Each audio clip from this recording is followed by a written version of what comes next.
Hi, this is Carmen Mason, and I'm going to be showing you how to build your very own virtual Bitmoji classroom. The first thing you need to do is go to your App Store and open up Slides. You need a brand new slideshow. So you're going to go to blank, and let's delete this text here because it will just get in our way. So you're going to right click and delete, or you can click and drag, select all the text boxes, and delete or cut. You need to get rid of this themes box over here, and let's add a background. So the first thing you need to do is choose your image, and we're going to do a Google image search, wall and floor background. This is what's going to give it that classroom or room feel.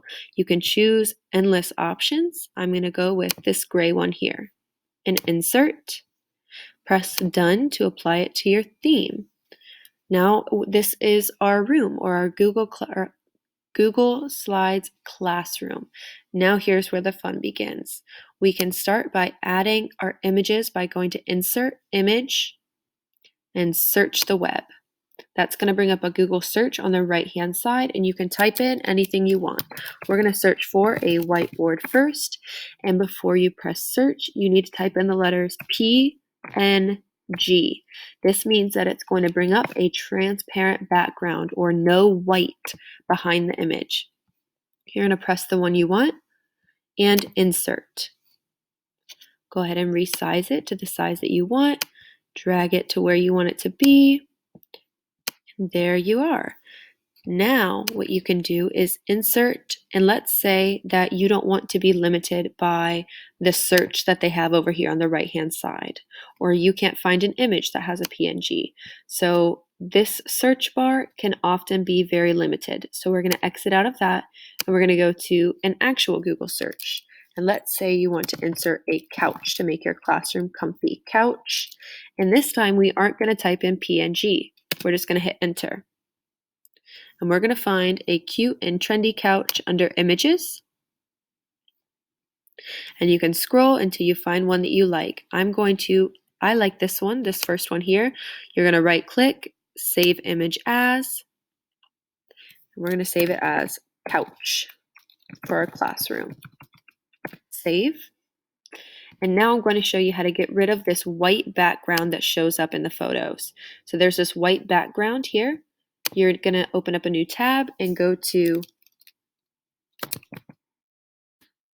Removebg. Remove.bg. And this is going to remove the background from any image that you search for on Google or save to your computer. I'm going to click and drag to bring it in. And it's going to delete that white background for me. I'm going to re-download it and go back to our presentation. Click and drag the new one without the background and resize it to how you like. So if I were to bring in the original saved image, there's a white background, and that doesn't make it feel like a classroom or a room. So we don't want that image or that background on the image, which is why we go to remove.bg. Okay. So now what I'm going to show you is how to add links. So if you want to add a link to a picture or to text, I'm going to show you how to add it to an image. So I'm going to search, and we use Google Meets for our district. I'm going to click and add a Google Meet sign, and I'm going to show you how to link your Google Meet to this picture. So you're going to drag it where you want, and then you're going to go to this little, it looks like a paper clip, almost like an oval, and it's insert link. So I have this picture highlighted, and then this is going to show up. So what you're going to do is you're going to go to your calendar and grab that Google Meet link, whatever Google Meet you have. Let's say it is this right here. You're going to copy the link by pressing these two pieces of paper and paste and apply. Now whenever somebody clicks on that, it is going to take them to the Google Meet. And the last thing you need to do is add a Bitmoji to make it your own Bitmoji classroom. Thank you for listening, and I hope you have lots of fun designing and adding furniture to your own virtual classroom.